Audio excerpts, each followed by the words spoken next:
তেজপাতা, তরকারিতে তেজপাতা খেলেও চলে, না খেলেও চলে।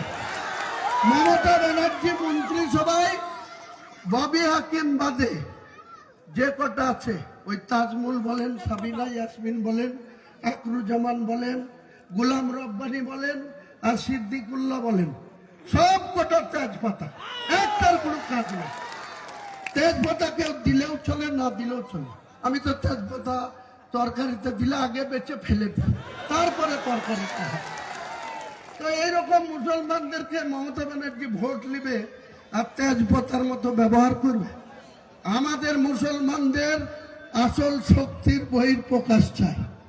গোটা বাংলায় 4,26,00,000 মানুষ মুসলমান, 11.5 কোটির মধ্যে। তার মধ্যে যে জমিয়তুল উলামার সভাপতি, আপনি রাজ্যের মন্ত্রী, 27টা চাকরি কাকে কাকে দিয়েছেন? তার ভাইপু, তার জামাইয়ের ভাই, তার নাতি, তার পুত্রা। আর সাধারণ মানুষের কোনো দরকার নাই?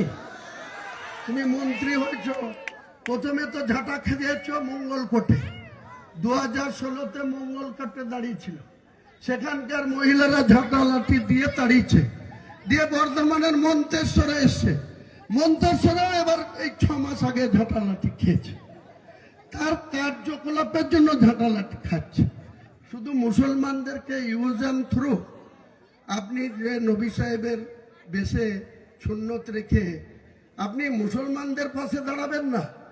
এমনিতেই তো যে কটা দপ্তর দিয়েছে তেজপাতা, তরকারিতে তেজপাতা খেলেও চলে, না খেলেও চলে।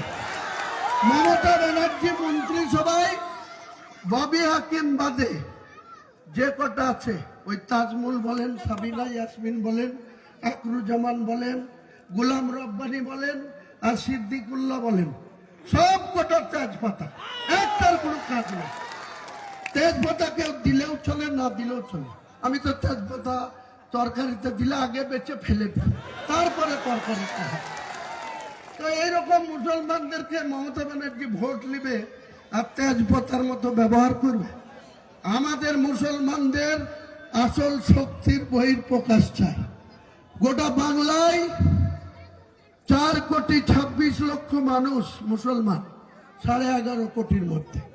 তার মধ্যে 27 অক্টোবর 2024 যেদিন ইলেকশন কমিশন 12টা রাজ্যের এসআইআর ডিক্লেয়ার করলো, সেদিন অবধি বিকেল 5টায়, সেদিন অবধি বাংলার ভোটারের সংখ্যা ছিল 7,66,533। তার মধ্যে মুসলমানদের ভোটার ছিল 2,82,500,000, 2,82,500,000। তার মধ্যে নন বেঙ্গলি ভোটার 40 লক্ষ, আর বাঙালি ভোটার 2,42,500,000। তাহলে নাদিমুল হক নন বেঙ্গলি, গোলাম রব্বানী নন বেঙ্গলি, জাভেদ খান নন বেঙ্গলি, ফিয়াদ হাকিম, ওই যে বললাম শগুনের কস, অর্ধেক মা হিন্দু বাপ মুসলমান, তাও আবার বিহারের গয়া, বাঙালিদের নাম। আর বাঙালিরা 2,42,000 বাঙালি মুসলমান ভোটার, তারা ভোট দিয়ে এই তেজপাতার মতো তাদের ব্যবহার করবে, আর তাদেরকে আপনারা ভোট দেবেন। আমার সঙ্গে একবার থেকে দেখুন, এই 9-10 সিট আমি যাকে প্রার্থী দেবো তাকে ভোট দিয়ে জিতান। আমার সাথে বুঝে নেবেন আপনাদের অধিকার। আর পুলিশের ভয়,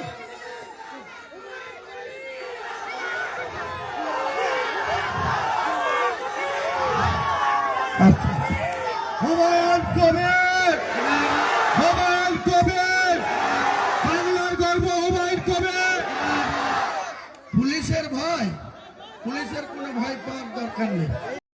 কাউসার যে নওদার ওসি, তাকেও থাকতে হবে, এখানকার এসপি কে সানিরাজকেও থাকতে হবে, আমাকেও থাকতে হবে, আপনাকেও থাকতে হবে, হিন্দু ভাইদেরও থাকতে হবে, সবাইকে থাকতে হবে। আর মমতা ব্যানার্জি কেয়ারটেকার মুখ্যমন্ত্রী হয়ে যাবে, কোনো কাজ থাকবে না, সমস্তটা চালাবে ইলেকশন কমিশন। আর 2 মাস, জানুয়ারি আর ফেব্রুয়ারি, যে 2 মাস থাকবে, এই 2 মাসের মধ্যে মমতা ব্যানার্জির পুলিশ যদি কোনো এই আমাদের মিটিং শোনার জন্য যারা আজকে এসছেন তাদের পরিবারের কাউকে বা তাদের বন্ধু বান্ধব কাউকে, তাদের আত্মীয় স্বজন কাউকে যদি মিথ্যা মামলা দেয়, আমাকে একবার খবর দেবেন। তারপরে কি করে সেই থানার ওসিকে কান চেপে ধরে রাস্তায় নামাতে হয়, আমি হুমায়ুন কবির কান চেপে ধরে থানার চেয়ার থেকে রাস্তায় নামাবো, কান চেপে ধরে। আর মমতা ব্যানার্জি যে ওয়াকফ নিয়ে যে মিথ্যাচার করেছে, ওয়াকফের আইনে যেটা ছিল দীর্ঘদিন ধরে, তারপরে কেন্দ্রীয় সরকার বিজেপি সরকার মেজরিটি থাকার জন্য যে অ্যামেন্ডমেন্টটা করেছে তাতে অনেক মুসলিমদের ক্ষতি হয়েছে, আগামী দিনেও হওয়ার সম্ভাবনা আছে। কিন্তু মুসলিম যদি একটা থাকে, তাদের যদি 90 জন এমএলএ ওখানে থাকে, এখন হচ্ছে কটা জানেন? ওই নওশাদকে শুদ্ধ ধরে ভাঙড়ের মাত্র 44টা, তাও ওই ভেড়াদের মতন, জি হুজুরের দল, কারো মুখ নাই, কোনো কথা নাই, সব গিয়ে চোখ বুঝে।